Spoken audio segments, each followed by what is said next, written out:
This is a dream crossover if I have ever seen one. Despite how different both properties are on the surface, both Batman and the Ninja Turtles have a pretty similar history. They have had many movies, comics, TV shows, and foreign adaptations, with wildly differing tones and appealing to vastly different audiences. So, as you can imagine, having these two properties come together opens up a lot of creative possibilities, something the people making this movie certainly embraced. After a string of thefts strike Gotham, Batman finds himself at odds with the elusive Foot Clan. And while he's able to handle most of the grunts just fine, their powerful leader, the Shredder, proves too much for him. And to make things worse, the Foot Clan is in cahoots with Batman's old enemy, Ra's al Ghul, and his League of Assassins.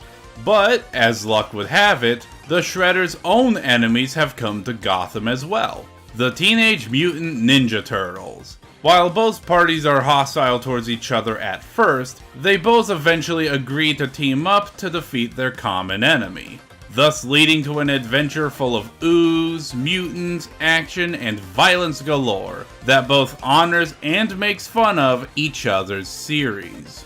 And to be honest, that's what it feels like. It was made by people who clearly love these characters and is fully aware of what the audience wants and delivers on it full-heartedly. I mean, seriously, if I had a nickel for every time DC made a crossover where Batman teams up with a group of teenagers and gets turned into a half-human, half-bat creature, I'd have 2 nickels. Which isn't a lot, but it's weird that it happened twice.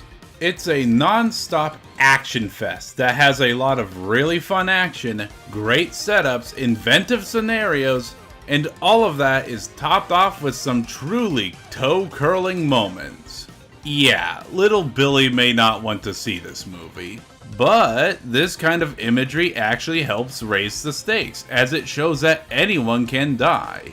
And the fact that these characters have great chemistry with each other helps bring it all together. It's really cool to see these two very different, yet very similar franchises interact. Who knows, maybe this is a movie that needs its own dedicated video. However, this also comes with a few caveats. As a crossover, I don't think newcomers will enjoy it as much as someone who understands both franchises. And it definitely prioritizes entertainment over story, which, while not a bad thing per se, is definitely a step down from the comics, which, if I may remind you, tells a really good story that I think stands on its own just as well as a standalone story featuring either. But, on its own, this is a solid 8 out of 10. Suit up, grab a slice of pizza, and head to your nearest back alley, because this is one vigilante duel you don't want to miss. I'd like to give a huge shout out to Undead Sonic 89 for his courteous $30 pledge on Patreon. Through his support, both this channel and my second one can keep making bigger and better projects. Thank you tremendously for your support.